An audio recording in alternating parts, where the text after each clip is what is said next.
Üçüncü esas, mesele-i melaike ve ruhaniyat o mesaildendir ki, tek bir cüz'ün vücudu ile bir küllün tahakkuku bilinir.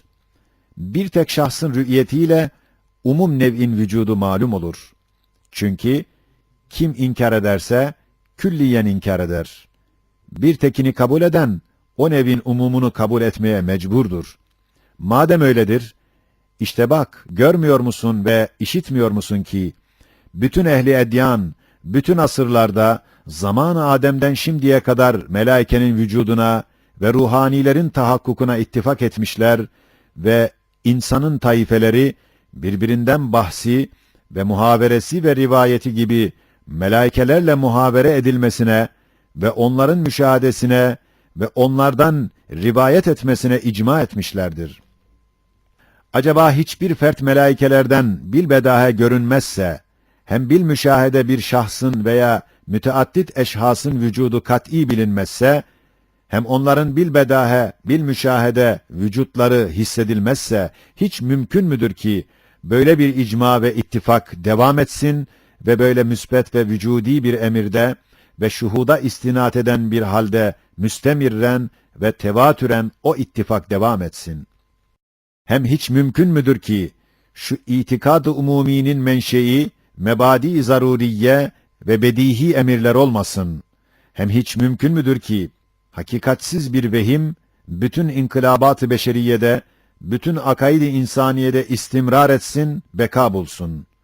Hem hiç mümkün müdür ki, şu ehli edyanın, bu icma azimin senedi, bir hadsi kati olmasın, bir yakîn-i şuhudi olmasın?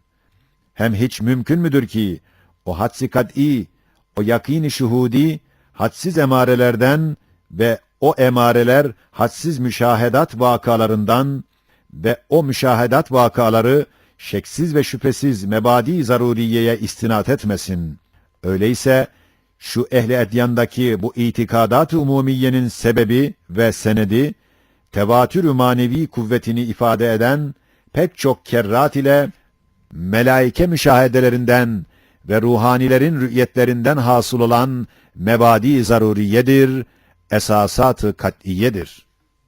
Hem hiç mümkün müdür, hiç makul müdür, hiç kabil midir ki, hayat-ı içtimaiye-i beşeriye semasının güneşleri, yıldızları, ayları hükmünde olan enbiya ve evliya, tevatür suretiyle ve icma manevi kuvvetiyle ihbar ettikleri ve şehadet ettikleri melaike ve ruhaniyatın vücutları ve müşahedeleri bir şüphe kabul etsin, bir şekke medar olsun. Bahusus onlar şu meselede ehli ihtisastırlar. Malumdur ki, iki ehli ihtisas, binler başkasına müreccahtırlar. Hem şu meselede ehli ispattırlar. Malumdur ki, iki ehli ispat, binler ehli nefi ve inkara müreccahtırlar. Ve bilhassa kainat semasında daim parlayan ve hiçbir vakit gurub etmeyen, alem-i hakikatın şems-ü şumusu olan Kur'an-ı Mucizül Beyan'ın ihbaratı ve risalet güneşi olan Zat-ı Ahmediye'nin aleyhissalatu vesselam şehadatı ve müşahedatı hiç kabil midir ki bir şüphe kabul etsin? Madem tek bir ruhaniyatın vücudu bir zamanda tahakkuk etse, şu nev'in umumen tahakkukunu gösteriyor. Ve madem şu nev'in vücudu tahakkuk ediyor, elbette onların sureti tahakkukunun en ahseni, en makulü, en makbulü, şeriatın şerh ettiği gibidir. Kur'an'ın gösterdiği gibidir. Sahibi miracın gördüğü gibidir. Dördüncü esas.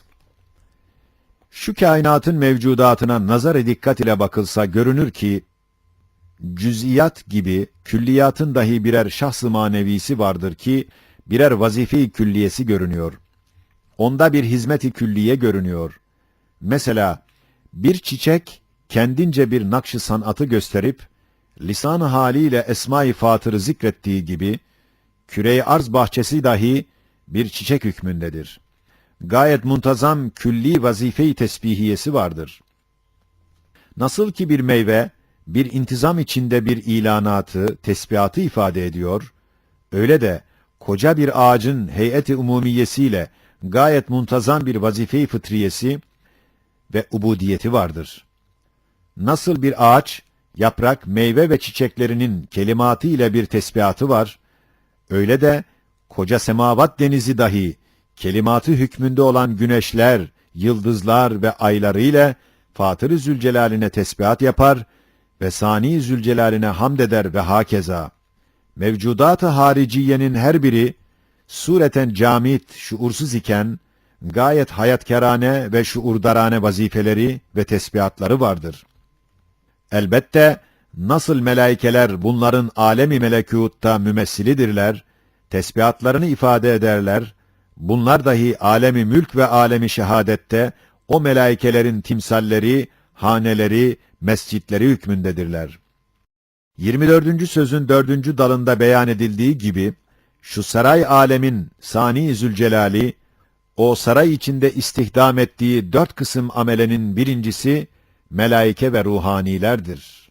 Madem nebatat ve cemadat bilmeyerek ve bir bilenin emrinde gayet mühim ücretsiz hidemattadırlar ve hayvanat bir ücret-i cüz'iye mukabilinde bilmeyerek gayet külli maksatlara hizmet ediyorlar ve insan müeccel ve muaccel iki ücret mukabilinde o Sani Zülcelal'in makasıdını bilerek tevfiki hareket etmek ve her şeyde nefislerine de bir hisse çıkarmak ve sair hademelere nezaret etmek ile istihdam edilmeleri bilmüşahede görünüyor. Elbette 4. kısım, belki en birinci kısım olan hizmetkarlar, ameleler bulunacaktır. Hem insana benzer ki, o Sani Zülcelal'in makasıd-ı külliyesini bilir bir ubudiyet ile tevfiki hareket ederler. Hem insanın hilafını olarak hazz-ı nefisten ve cüz'i ücretlerden tecerrüt ederek, yalnız Sani Zülcelal'in nazarıyla, emriyle, teveccühüyle, hesabıyla, namıyla ve kurbiyetiyle, ihtisas ile ve intisab ile hasıl ettikleri lezzet ve kemal ve zevk ve saadeti kâfi görüp, halisen muhlisen çalışıyorlar. Cinslerine göre kainattaki mevcudatın envaına göre vazife-i ibadetleri tenevvü ediyor. Bir hükümetin muhtelif dairelerde muhtelif vazifedarları gibi saltanat-ı rububiyet dairelerinde vezayif-i ubudiyeti ve tesbihatı öyle tenevvü ediyor. Mesela Hazreti Mikail yeryüzü tarlasında ekilen masnuat-ı ilahiyeye Cenab-ı Hakk'ın havliyle, kuvvetiyle, hesabıyla, emriyle bir nazır-ı umumi hükmündedir. Tabir caizse umum çiftçi misal melaikelerin reisidir. Hem Fatır-ı Zülcelal'in izniyle, emriyle, kuvvetiyle, hikmetiyle, umum hayvanatın manevi çobanlarının reisi, büyük bir melek-i müekkeli vardır. İşte madem şu mevcudatı hariciyenin her birisinin üstünde birer melek-i müekkel var olmak lazım gelir. Ta ki o cismin gösterdiği vezayif-i ubudiyet ve hidemat-ı tesbihiyesini alemi melekûtta temsil etsin, dergâh-ı uluhiyete bilerek takdim etsin. Elbette muhbir-i sadıkın rivayet ettiği melaikeler hakkındaki suretler gayet münasiptir ve makuldür. Mesela ferman etmiş ki bazı melaikeler bulunur, 40 başı veya 40.000 başı var. Her başta 40.000 ağzı var, her bir ağızda 40.000 dil ile 40.000 tesbihat yapar. Şu hakikat-ı hadisiyenin bir manası var, bir de sureti var. Manası şudur ki, melaikenin ibadatı hem gayet muntazamdır, mükemmeldir, hem gayet küllidir, geniştir. Ve şu hakikatin sureti ise şudur ki, bazı büyük mevcudat-ı cismaniye vardır ki, 40.000 baş, 40.000 tarz ile vezayif-i ubudiyeti yapar. Mesela sema güneşlerle, yıldızlarla tesbihat yapar. Zemin tek bir mahluk iken 100.000 baş ile, her başta 100.000'ler ağız ile, her ağızda 100.000'ler lisan ile vazife-i ubudiyeti ve tesbihat-ı Rabbaniye'yi yapıyor. İşte küre-i arza müekkel melek dahi alemi melekûtta şu manayı göstermek için öyle görülmek lazımdır. Hatta ben mutavassıt bir badem ağacı gördüm ki 40'a yakın baş hükmünde büyük dalları var. Sonra bir dalına baktım, 40'a yakın dili hükmünde küçük dalları var. Sonra o küçük dalının bir diline baktım. 40 çiçek açmıştır. O çiçeklere nazarı hikmetle dikkat ettim. Her bir çiçek içinde 40'a yakın incecik, muntazam püskülleri, renkleri ve sanatları gördüm ki, her biri Sani Zülcelal'in ayrı ayrı birer cilve-i esmasını ve birer ismini okutturuyor. İşte hiç mümkün müdür ki, şu badem ağacının Sani Zülcelali ve Hakim-i Zülcemali, bu camit ağaca bu kadar vazifeleri yükletsin, onun manasını bilen, ifade eden, kainata ilan eden, dergâh-ı ilahiyeye takdim eden, ona münasip ve ruhu hükmünde bir melek-i müekkeli ona bindirmesin. Ey arkadaş! Şuraya kadar beyanatımız, kalbi kabule ihzar etmek ve nefsi teslime mecbur etmek ve aklı izana getirmek için bir mukaddemeydi. Eğer o mukaddemeyi bir derece fehmettin ise, melaikelerle görüşmek istersen hazır ol. Hem evham-ı seyyiyeden temizlen. İşte Kur'an alemi kapıları açıktır. İşte Kur'an cenneti müfettehatül ebvab'dır. Gir bak. Melaikeyi o cenneti Kur'aniye içinde güzel bir surette gör. Her bir ayeti tenzil birer menzildir.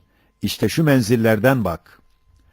وَالْمُرْسَلَاتِ عُرْفًا فَالْعَاصِفَاتِ عَصْفًا وَالنَّاشِرَاتِ نَشْرًا فَالْفَارِقَاتِ فَرْقًا فَالْمُلْقِيَاتِ ذِكْرًا وَالنَّازِعَاتِ غَرْقًا وَالنَّاشِطَاتِ نَشْطًا وَالسَّابِحَاتِ سَبْحًا فَالسَّابِقَاتِ سَبْقًا فَالْمُدَبِّرَاتِ أَمْرًا تَنَزَّلُ الْمَلَائِكَةُ وَالرُّوحُ فِيهَا بِإِذْنِ رَبِّهِمْ عَلَيْهَا مَلَائِكَةٌ غِلَاظٌ شِدَادٌ لَا يَعْصُونَ اللّٰهَ مَا أَمَرَهُمْ وَيَفْعَلُونَ مَا يُؤْمَرُونَ.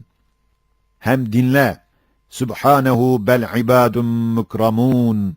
La yesbikunehu bil kavli ve hum bi emrihi ya'melun. Senalarını işit. Eğer cinnilerle görüşmek istersen, قُلْ اُوحِيَ اِلَيَّ اَنَّهُ اسْتَمَعَ نَفَرٌ مِنَ الْجِنِّ. Surlu sureye gir, onları gör, dinle, ne diyorlar? Onlardan ibret al, bak, diyorlar ki, İnna semi'na Kur'anen acaba, yehdi iler rüşdi fe amennâ bih, ve len nüşrike bi Rabbina ahada.